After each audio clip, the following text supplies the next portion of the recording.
যে আমাদের রাজ্যে বেকারত্ব নিয়ে যে বিশাল কালো ব্যবসা শুরু করেছে এই অরাজকতার সরকার, তা নিয়ে সবচেয়ে প্রথম লড়াই শুরু করব।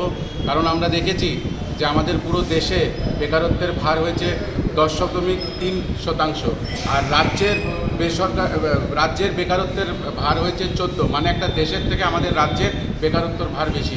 আমরা দেখেছি যে 18-তে আমরা মোদী সরকারকে এই যুবকরাই ভোট দিয়ে জিতিয়ে এনেছিল এবং বলেছিল, তারা আমাদেরকে বলেছিল যে তারা প্রত্যেক বছর 50,000 বেশি চাকরি দেবে, কিন্তু 50,000 দূর, তারা শেষ 2 বছরে 2,000-এর বেশি চাকরি দিতে পারেনি।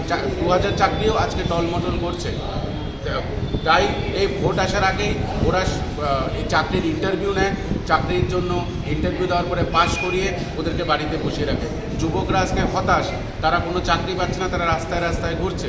আর এই হতাশের কারণে তারা চুরি, ডাকাতি এবং ড্রাগসের দিকে চলে যাচ্ছে। আমরা দেখেছি যে বিজেপির মন্ত্রীদের এই নিয়ে কোনো চিন্তা ভাবনা নেই, তারা এই নেশা ব্যবসাটাকে একটা গাছের মতন পরিণত করেছে।